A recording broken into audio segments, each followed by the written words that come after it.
menjelaskan perencanaan pendidikan S2. Perencanaan pendaftaran masuk S2 dengan jangka waktu 6 tahun, biaya Rp6 juta. Perencanaan biaya kuliah S2 tahun ke-1 dengan jangka waktu 7 tahun, biaya Rp5 juta. Perencanaan biaya kuliah S2 tahun kedua, jangka waktu 8 tahun, biaya Rp5 juta. Tugas akhir, jangka waktu 9 tahun, biaya Rp4 juta. Total biaya yang dianggarkan sekitar Rp20 juta. Dan di sini saya akan menjelaskan sedikit tentang prinsip yang bisa teman-teman gunakan dalam melakukan perencanaan keuangan untuk dana pendidikan. Salah satu prinsip yang bisa teman-teman lakukan ialah menggunakan prinsip SMART. Nah, prinsip SMART ini sendiri yaitu singkatan dari specification, measurable, attainable, reality based, dan time bound. Dalam prinsip SMART, kita ke singkatan yang pertama dulu yaitu specification.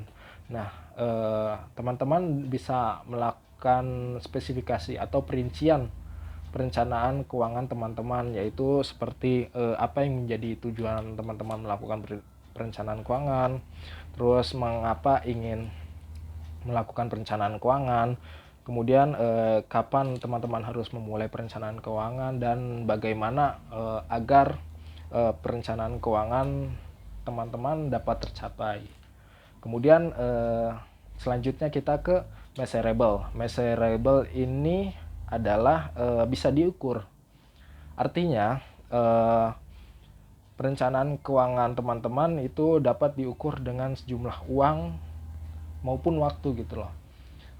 Jangan sampai perencanaan keuangan teman-teman tidak bisa diukur dengan uang gitu loh, ataupun waktu. Misalnya perencanaan keuangan teman-teman itu hingga bermiliar-miliar atau triliun-triliun gitu loh, atau kalau jangka waktu ya sampai 30 tahun, 5 tahun, itu kan sesuatu yang mustahil gitu.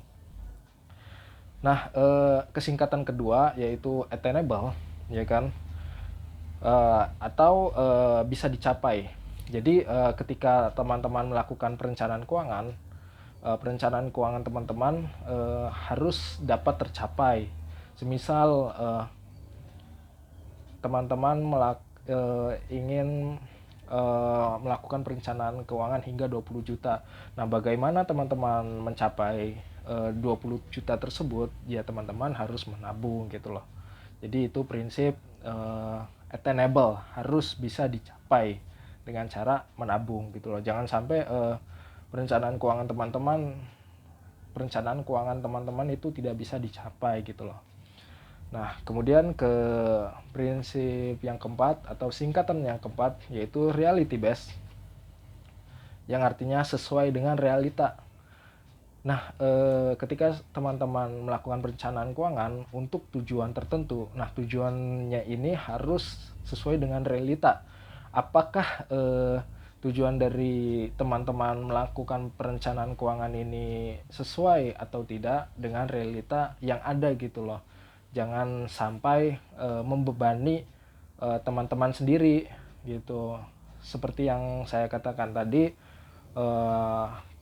teman-teman menginginkan 20 miliar itu kan udah di luar realita, udah tidak rasional lah, karena sulit untuk dicapai kan.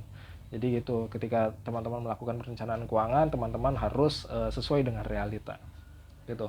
Nah, yang terakhir yaitu time bound. Ketika teman-teman melakukan perencanaan keuangan, teman-teman harus punya ukuran waktu, jangka waktu, sampai kapan nih perencanaan keuangan teman-teman tercapai, atau seberapa lama ya kan perencanaan keuangan teman-teman atau tujuan teman-teman dapat tercapai gitu ya kan. Semisal dana pendidikan ya kan. Nah, dana pendidikan ini sampai berapa tahun ke depan teman-teman harus melakukan perencanaan keuangan seperti itu. Atau ketika sudah sedang masa pendidikan, teman-teman juga bisa melakukan prinsip SMART ini. Jadi segitu aja teman-teman terkait prinsip SMART yang bisa teman-teman gunakan, yaitu Nah, selanjutnya kami akan memberikan tips untuk menabung. Tetapi sebelum menabung, ada beberapa saran yang berguna untuk kita menabung. Yang pertama, tetapkan tujuan menabung. Jadi, kita harus menetapkan tujuan apa sih kita tuh menabung. Jadi, tujuan menabung kita saat ini tuh untuk menabung dana pendidikan S2 kita. Lalu yang kedua, tetapkan target jumlah saat mempunyai uang. Jadi saat kita punya uang dengan jumlah yang berapapun, kita harus memiliki target. Berapa sih jumlah uang yang kita akan tabung? Seperti itu. Lalu yang ketiga, simpan uang di tempat yang aman. Nah, kita saat menabung bisa kita simpan uang kita di dalam celengan atau mungkin di tempat-tempat tersembunyi yang tidak siapapun tahu. Lalu yang ketiga, kita juga bisa menabung di bank. Seperti itu. Dan yang terakhir, yang keempat adalah disiplin dalam menabung. Jadi, saat kita menabung, kita harus disiplin. Jangan sampai kita melongkap-longkap menabung gitu. Hari ini kita menabung, besoknya tidak. Supaya target kita itu akan tercapai. Nah, selanjutnya, jika kita memiliki penghasilan, kita bisa memulai menabung dengan 10% dari penghasilan. Selanjutnya, kita juga bisa mulai menyisihkan uang sebesar Rp200.000 itu untuk mulai menabung.